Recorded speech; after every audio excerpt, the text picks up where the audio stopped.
Mis queridos jóvenes, quiero seguir analizando con ustedes un segundo ejemplo más para que podamos asimilar de sobremanera los elementos, la ecuación, el concepto y la forma de una elipse. Así es que quiero que me acompañen a analizar un segundo ejemplo para que fijemos mejor los conocimientos.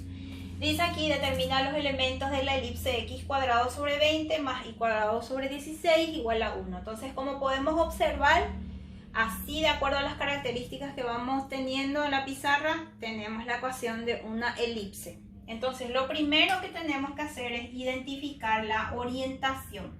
¿Sobre qué eje estará nuestro eje mayor? Entonces, para eso vamos a identificar el valor mayor entre los denominadores. Yo tengo por un lado 20 y por otro lado 16. El mayor es 20. ¿Debajo de quién está ese 20? Debajo de la X. Entonces significa que en este caso mi elipse va a tener una orientación horizontal.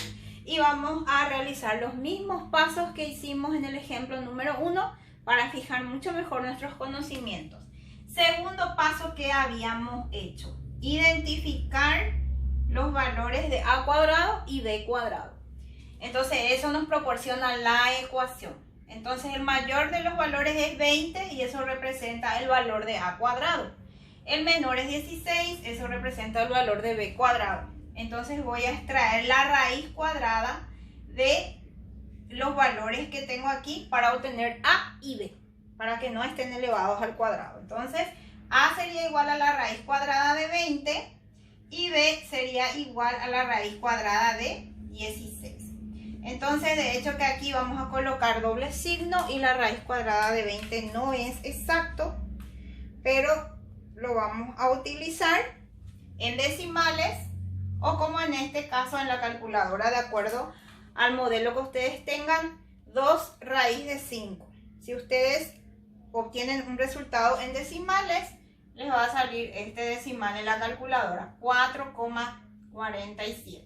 Entonces, de hecho que una forma más estética de colocar los resultados sería 2 raíz de 5, pero si ustedes lo quieren colocar en decimales, igual no hay inconveniente. Ahora, el valor de b vendría a ser la raíz cuadrada de 16, que este sí tiene un valor exacto y va a ser más o menos 4, siempre con doble signo para los valores de a y b. Después de hallar los valores de a y b, ya podemos identificar nuestros ejes, eje mayor y eje menor, y vamos a determinar las coordenadas para cada uno de ellos. Al eje mayor le vamos a llamar A1 y A2 a las coordenadas de nuestros respectivos ejes. Entonces, nuestra orientación aquí es horizontal, o sea, el eje mayor está sobre el eje X, al contrario de nuestro ejemplo anterior.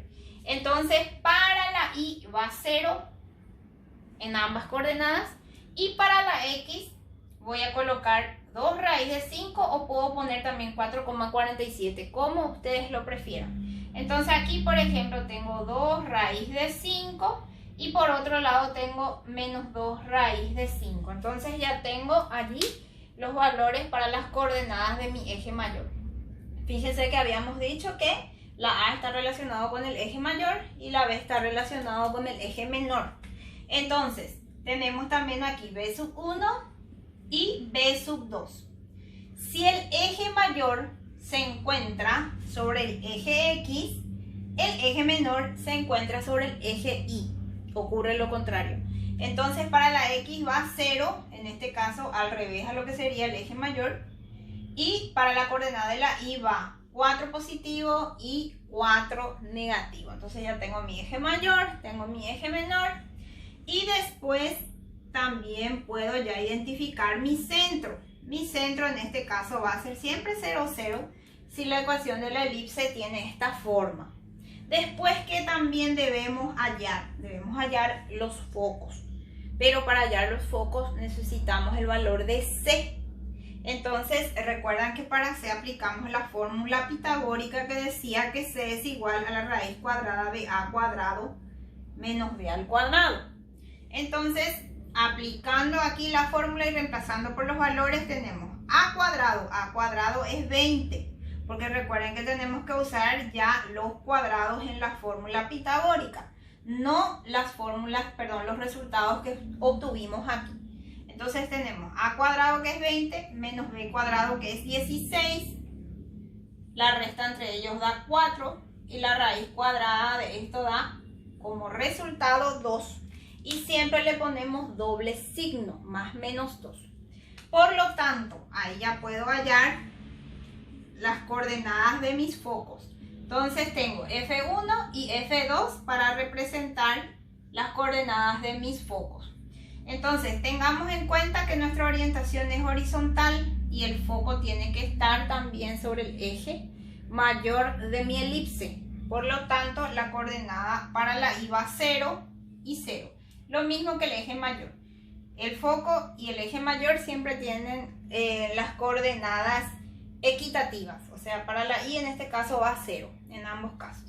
Y luego para la X vamos a obtener 2 positivos y 2 negativos, que fue lo que hallamos en nuestro cálculo.